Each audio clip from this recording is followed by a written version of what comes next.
Good morning, students. How are you? Okay, fine. Okay. Myself, Dr. R.B. Rajput. Today, I will discuss about the P block elements, mainly 15 group element or nitrogen family elements. Okay, dear? Okay. The classification of element is based on the subcell in which last electron is filled.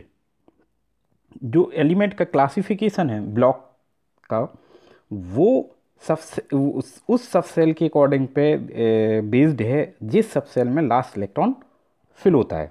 Okay, if the last electron goes on s orbital, then the element is known as s block element. If the last electron goes on p subcell, then the element is known as the p block element. Similarly, d block element and f block element. Okay, dear? So the p block elements start from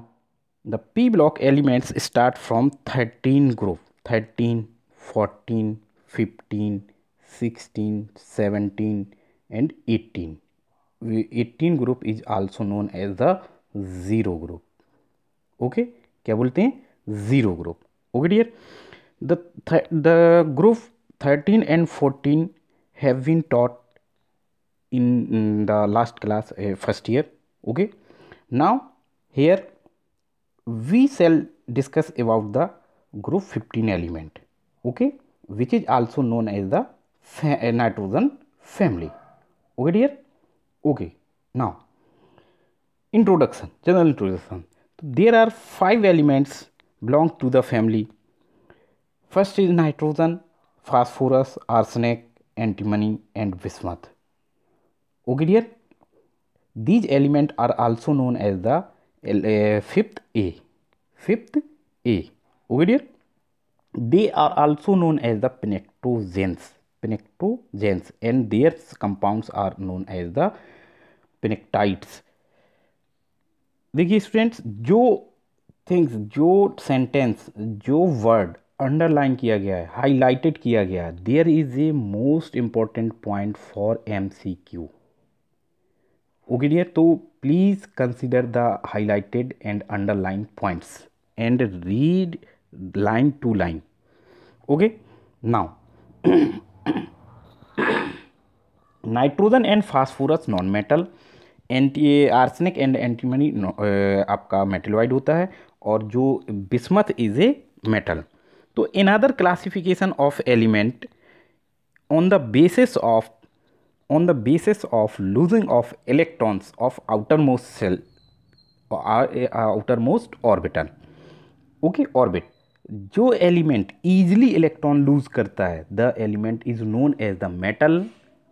the element which gain the electron, ठीक है, is known as the non-metal, and the element which have the both property gaining and losing of electron is known as the metalloid. Okay dear? तो metal, non metal, metalloid, S block, P block, इनका जो basic फंडा क्या है classification का, मैं आपको explain किया यार. Okay, now occurrence. Nitrogen, you know well, it is the most abundant element in atmosphere. In atmosphere, please in atmosphere है, अर्थ क्रस्ट में नहीं है, सन पे नहीं है. सन में जो मोस्ट एबंडेंट एलिमेंट है that is hydrogen, and earth crust पे जो है वो है ऑक्सीजन, एंड एटमॉस्फियर पे क्या है? Nitrogen. With nitrogen about the by volume 78% and by mass 77%. okay, 77, it is most important point saying it. Okay, now there are two salt, very important salts of the nitrogen are Chile saltpeter and Indian saltpeter. There are two compounds of nitrogen which will be asked in various exams, various competitive exams as the name with कि what is chili saltpeter, the formula of chili saltpeter, this and this. Okay dear, तो Chile salt आप देखिए, Chile saltpetre, chilli means आपका chilli means क्या होती है, मिर्च। तो चिली साल्टपीटर है सोडियम नाइट्रेट NaNO3, और इंडियन साल्टपीटर है पोटेशियम नाइट्रेट। तो क्या डिफरेंस है, इंडियन क्यों फर्स्ट, तो क्यों इंडियन में क्यों लगा दिया हमने, तो इंडियन क्यों, के आया, के मीन्स पोटेशियम, तो इंडियन क्यों फर्स्ट, इंडियन क्या हो जाएगा आपका, इंडियन साल्टपीटर, और दूसरा तो चिली साल्टपीटर है। The both compounds are found in earth crust. Okay dear, it is also found in the form of proteins are the polymers of amino acids. जो proteins होती हैं वो एमिनो एसिड्स के polymer होते हैं। Question will be raised in various exam that the monomer of the proteins, what is monomer of the protein is amino acid, okay, which are found in plants and animals. Okay dear, now phosphorus, it is found in the form of apatite Ca9PO4 whole 6 into CaX2, where X is the halogen, which is main component of phosphate rock। जो ये है phosphate rock का main component क्या है, apatite. ये question raise होता है, please consider. And bones, यही जो एपेटाइट होता है ये बोन्स में भी आपके जो फास्फोरस होता है, calcium phosphate, it is the component of the bone. Calcium phosphate किसका कंपोनेंट है, बोन का, और एपेटाइट किसका है, रॉक साल्ट, जो आपका फास्फेट साल्ट्स होती हैं। Okay dear, it is an essential element of living organism, element and plants also. Okay, now arsenic, antimony, bismuth are found in earth crust as the sulphide minerals. किसके रूप में होते हैं, sulphide mineral. देखिए जो minerals होते हैं, आपने मेटलर्जी पढ़ा होगा 11th में, जो मिनरल्स होते हैं ओर्स होते हैं। There are basic difference mineral और ओर्स में, that the minerals from which a metal will be pured easily and with less cost। ऐसा मिनरल जिससे हम इजीली प्योर मेटल को एक्सट्रैक्ट कर सकते हैं और कम कॉस्ट पे कर सकते हैं। The mineral is known as ore. Okay dear, और therefore all the ore are mineral but all mineral are not ore। very important sentence। okay dear, okay, now next, electronic configuration of the last orbit of the element are ns2 np3। देखिए दिए, तो ns2 s orbit तो full field है और p orbit क्या है, half filled है। p orbit half filled है। there are 6 electron in the there are maximum 6 electron in p orbital। okay dear, if 6 electron in p orbital then the p orbital is called full filled। okay, तो half filled क्या हो जाएगी, 3 electron की हो जाएगी।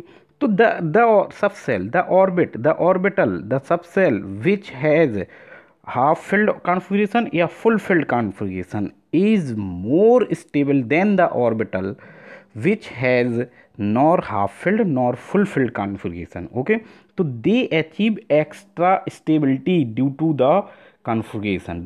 their configuration which is half filled or full filled। okay dear, now electronic configuration of the elements। okay, here elements and atomic number, electronic configuration, complete electronic configuration, another electronic configuration with reference inert gas। Okay, एक तो complete electronic configuration होता है, दूसरा होता है inert gas के base पे, जिसके नियर बाई जो इनर्ट गैस होती है उसको डिनोट करके remaining part of electronic configuration का राइट किया जाता है। ओके डियर, तो ये देखिए, सी मैं यहाँ पर आपको एटॉमिक नंबर को याद करने की ट्रिक बताता हूँ। देखिए नाइट्रोजन का यू नो वेल, नाइट्रोजन 7, तो फर्स्ट 2 देखिए, फर्स्ट पीरियड में कितने एलिमेंट, 2, ठीक है, helium hydrogen helium. Second period में 8, थर्ड में 8, फिर 18, फिर 18, फिर 32, कितने हो गए 6, और जो सेवेंथ ऑर्बिट है, जो सेवेंथ पीरियड है वो इनकम्प्लीट है।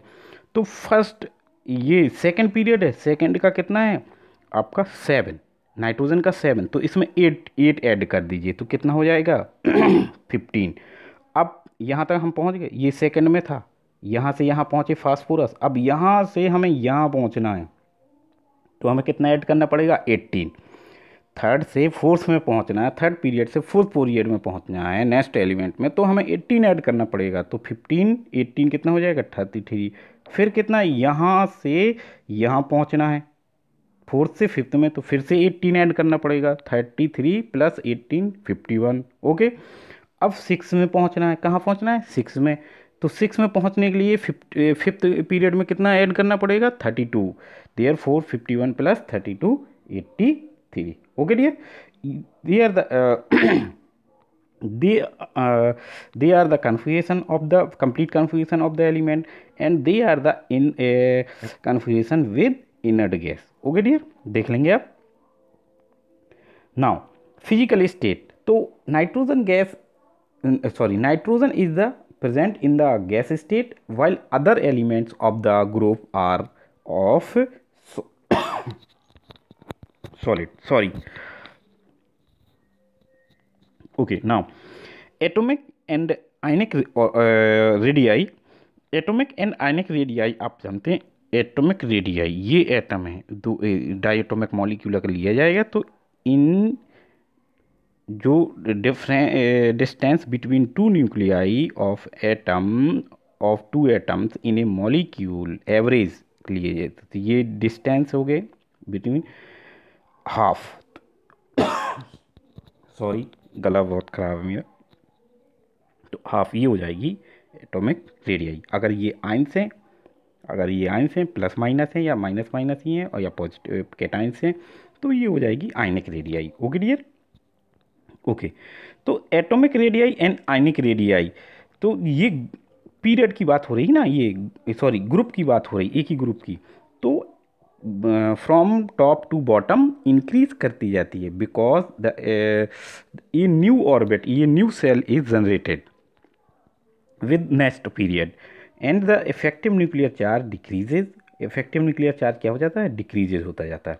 However from arsenic and bismuth, however arsenic and bismuth only small increase in covalent radii is observed due to the presence of completely filled d and f orbitals. Okay dear, ये reason है कि इनका जो increment होना चाहिए, जो size increase होनी चाहिए वो नहीं होती है due to the full filled D orbital और full filled F orbital. Okay, okay, now ionization energy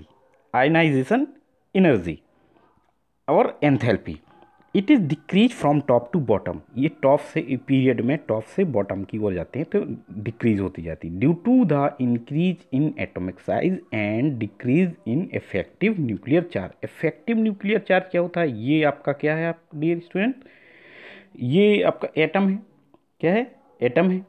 okay, ये न्यूक्लियस है, ये इसकी ऑर्बिट है, तो इस न्यूक्लियस में क्या है प्लस चार्ज है और यहाँ पे क्या है नेगेटिव चार्ज, तो इस प्लस चार्ज का इस इलेक्ट्रॉन पर लास्ट ऑर्बिट के इलेक्ट्रॉन पे